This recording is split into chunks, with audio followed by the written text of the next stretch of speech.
What's good, YouTube? It's your boy Hercules back with another video. Today's video is going to be about the abs. So I had a guy ask me the other day, well, he asked me today, but when you guys see this video, it'll be the other day. See, video awareness. I had a guy ask me about his abs because he's lean. He's prepping for a show at the moment and he's cutting, but he said he noticing that he's got deep lines in his back, deep lines, you know, arms. He's looking pretty good pretty much for a show, but he said he realized his abs aren't really, they don't have that pop, you know, they don't have deep lines, that density to them. What I told him is he probably don't train abs. And what did he tell me? He doesn't train abs. So what the problem is when you don't train the abs, they just like every other muscle group. They don't grow, right? See, I talked about this on my story one time. I talked about how you got guys with skinny guy abs and you have guys with thick, dense abs that you could tell they actually trained. Skinny guy abs is basically you so lean and your body fat's so low, you just can see the separation between the rectus abdominis muscle. That's just because it's naturally there. Everybody has a six-pack. You just can't see it on people with higher body fat percentages.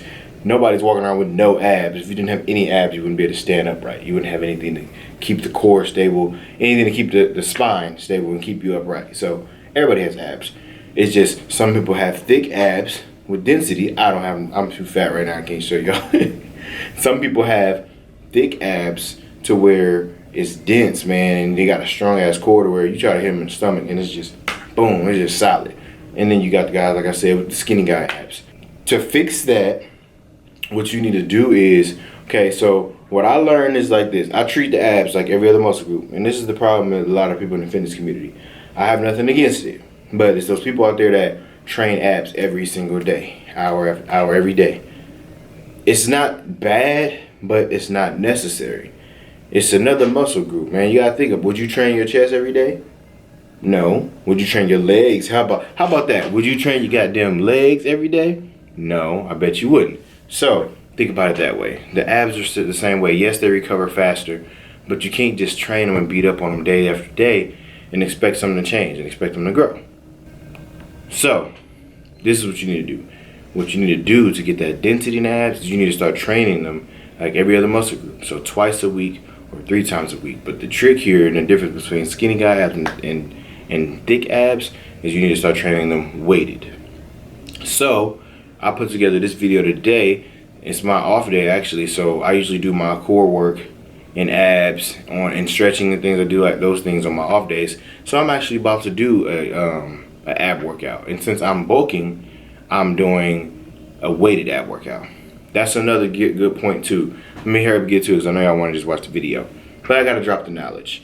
That's another thing too. It's just like every other muscle group. You can't just train abs weighted and be in a caloric deficit either. You can't build lean muscle body tissue. You can't create tissue without being in a surplus. Your body needs the calories to create more tissue, especially lean muscle tissue.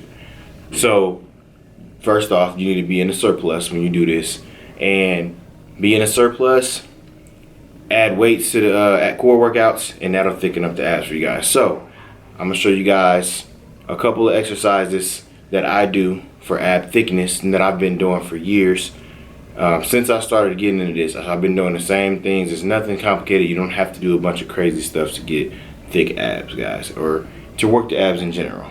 All you gotta do is the function of the muscle, and that's it. Anyways, I'm gonna get to the video, and then we're gonna come back and I'll close the video and talk to y'all after y'all check it out. So hopefully y'all enjoy. Alright, YouTube family. First movement here, you see I got myself a 10-pound dumbbell. Don't want to go too heavy unless you have that lower ab strength and that core strength to do so.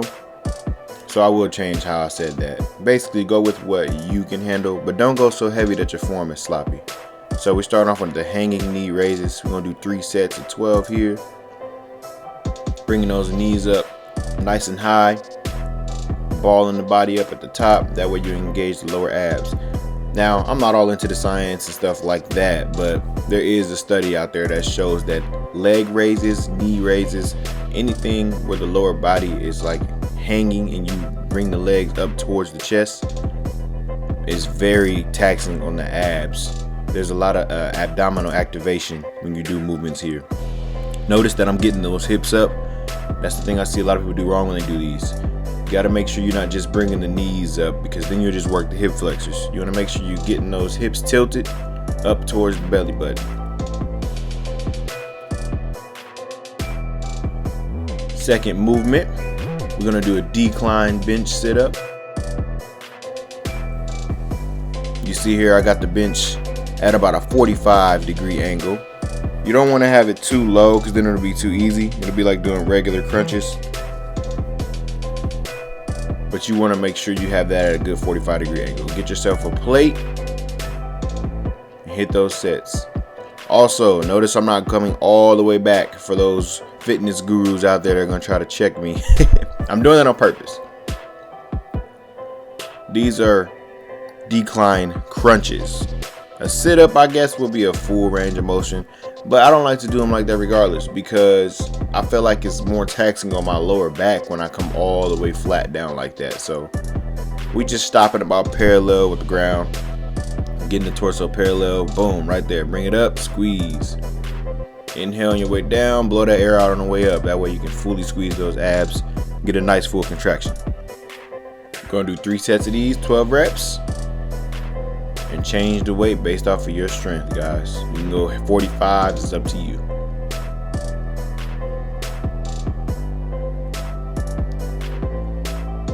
Third movement I want to show you guys for ab thickness today is the kneeling cable crunches, and these are very popular. I know y'all see these in the gym all the time. Very good for the abs, man, because it's constant tension. Whenever you're using them cables, you have constant tension on the way up, constant tension on the way down. So the abdominal wall is always under tension when you do these. So make sure you got a slight arch in that back at the top of the movement. Ball all the way up, squeeze those abs at the bottom as hard as you can. Got to make sure you're using the abs to do this movement. Don't just bring the body down and swing the weight all over the place. Actually squeeze the abs. Try to get a mind-muscle connection going. That way you get better at squeezing and actually contracting that muscle, because that's always better for hypertrophy. That's always better for growth when you actually use the muscle and not just go through the motion. Bring those elbows down to the knees and tuck as far as you can.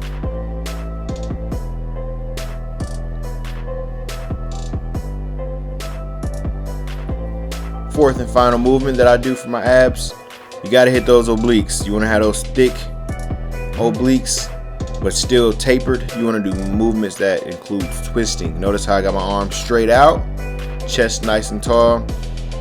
Bam, twist the body. Twist the upper body only. Try to keep those hips square and only twist the upper body. Use those obliques to squeeze, twist, blow the air out. And keep those hands nice and high. You want to keep them aligned with the cable pulley. Switch sides and do the same thing here. Bam. Don't neglect the obliques. I'm trying to tell you, separate yourself from the pack. When you cut down, you will not regret it. You will be happy you trained them. You have that nice V taper tying into those lats. That's serratus. I'm telling you. You guys will see this summer when I cut down. But those are the 4 movements, guys. Make sure you give them a try and let me know what you think in the comments. All right, guys. And that is the exercise I do to thicken up my abs, man. So that was hanging leg raises weighted. That was decline sit-ups weighted. And then ab crunches, cable ab crunches. Those 3 movements, and then cable oblique twists, weighted. Every single movement today was weighted, because that's going to add stress to the rectus abdominis and create the tearing down of the muscle fibers of the rectus abdominis and create new muscle tissue there. And in return, you get thicker abs. It's simple. People make this stuff way too complicated. You don't got to do all that windshield wipers and reverse high fly kick ab crunches. You don't have to do all that extra shit to get thick abs, guys. Keep it simple. But no, just a quick recap. Be in a caloric surplus. do your work your core in the first place, and when you work your core, add weights to it. Mainly the rectus abdominis, because we're referring to the six pack here. And that's all it is to it, man. There's not much to it. Eat big, lift big. You gotta add some weight to things if you want change, okay? Anyways, guys, I'm gonna wrap this video up. Hopefully y'all enjoyed that video. Don't forget to comment, like, and subscribe to your boy, because the heat's coming. 2020 is the year. It's big things coming, man. Y'all just stay tuned. I want to take y'all on this journey with me. Turn on post notifications so you don't miss nothing. I want you to wake up in the morning and say, Hercules Bates just posted a video, and you go straight to it before you even get out of the bed. Why not? Support your boy. I think I'm a likable guy. Anyways, y'all, stay tuned for more content. Hercules out.